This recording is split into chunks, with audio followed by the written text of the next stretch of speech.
The sports news on OmniAudio.Africa with Romy Titus and Kevin McCallum.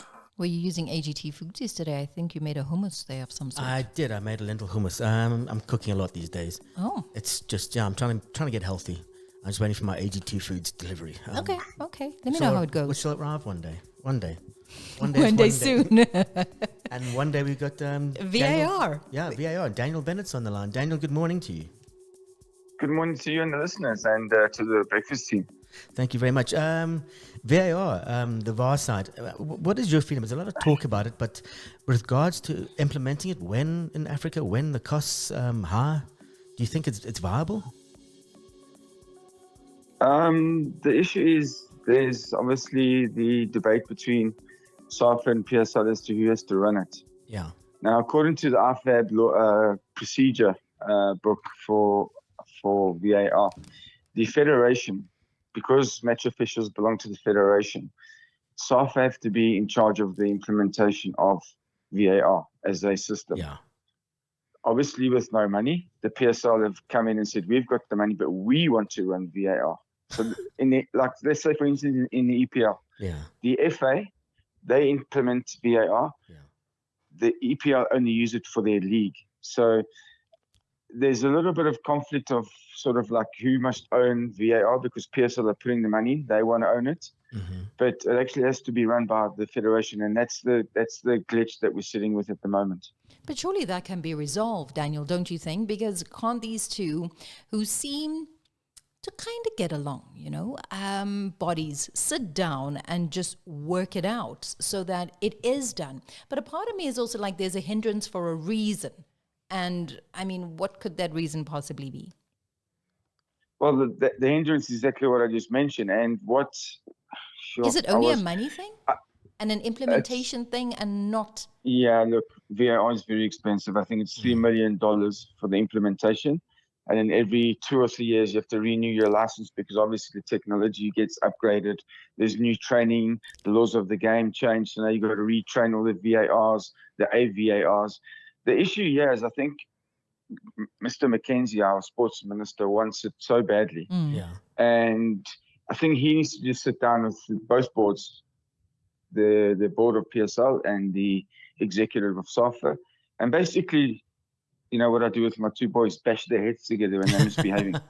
I'd like that. Exactly. And just get involved from a government side and say, listen, guys, we don't care who wants to run it. We know who has to run it. Bash their heads together and say, guys, VAR is needed in South Africa. It really is needed. And the PSL is one of the biggest brands in Africa. Yeah. And for them not to be on VAR already, and you've got Morocco and Egypt running VAR, we're sort of lagging behind. If they want to be a big brand in Africa, I think they need to implement it. Can't do it now because there's a lot of training, there's a lot of implementation. There's also a lot of logistical facts that go into it as well, because I know SAFA want to have the VAR headquarters at SAFA House here in Joburg. Yeah. Now, how do you get a stream, a fiber that's so quick? Yeah. I always use the example in the UK. It's a very small country. I mean, that the whole of England can probably fit into the Kruger Park. Yeah. This is the scale of the logistics that we have. How do you send a feed down to Cape Town?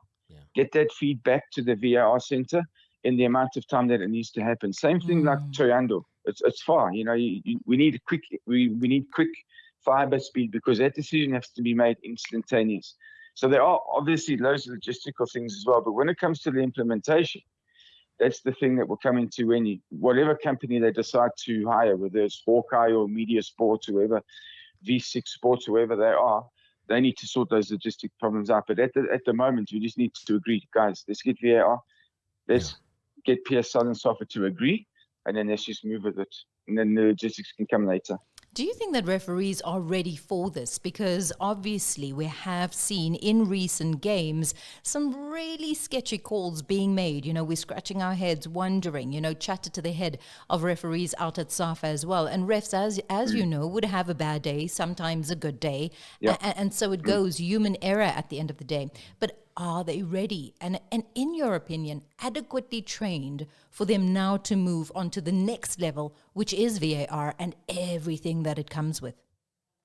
Well, trust me, Romy, I've been involved with football. I've had a lot of bad days on the field of play, and a lot of bad days, and it happens. But you know what? Whenever I speak to a friend of mine from IFAB, I as a referee or as a match official, and he hates this terminology, I'd like that second bite of the cherry. If I've made a mistake, I want the opportunity to rectify it for the benefit of football. For the benefit of the teams. I made a mistake. I want to be able to have the chance to rectify it by going to the monitor, do an OFR, or if an assistant referee's got an offside incorrectly, we have a VAR, which is a matter of fact decision. The guy is offside, he's not offside, the guy must be disallowed. I want that chance to have that, to rectify my mistakes. At the current moment, nobody is training VAR in this country because we don't have it. Yeah. Only when you get VAR implemented into your country do we then start training match officials, whether recently retired, because recently retired match officials can also be VARs, not just active match officials. Then once the system's in place, then we can then start training guys to be VAR. And it's not an easy job. It's a massive task because you've got to know when to get involved, when to inform the referee if he's clearly and obviously wrong. If there's a match-changing decision, you can't just review every single decision. The referee has to be clearly and obviously wrong. So it's when to get involved. And then also you need to also understand, we need to train video operators as well, the guys that slow down and show the different angles. Yeah. It's a massive, you need 16 cameras for VAR at every single stadium. Yeah. It's a lot. It's a lot. It's a lot. It's a massive project. For interest's sake, have you ever been offered a bribe? Oh, that I came was out of nowhere. offered No, I'll be honest. Lots of times, especially in Africa. Never in the PSL, but in Africa, certainly. Plenty. I think I've worked it out, Romy. I could have made about 20 million rand. What? And you didn't take anything? Yeah. Not 1 cent. Not even like a couple of rands, just, some S&T wherever you were. You know what? Yeah. You know how I look at this, and when I speak to young referees that I'm into development now with SAFA, and I say to the youngsters, these offers will come. At the end of the day, when you wake up in the morning, you got to look yourself in the mirror, and it's karma. Yeah. You go out and you've got 20 million rand in cash. What do you do with it? Because you can't put it into your bank account. Yeah. This is just what I explain to young referees who want to go to the top level and tell them that the temptation will be there. Then you go and you live a cash life. You go buy an Audi. Cash.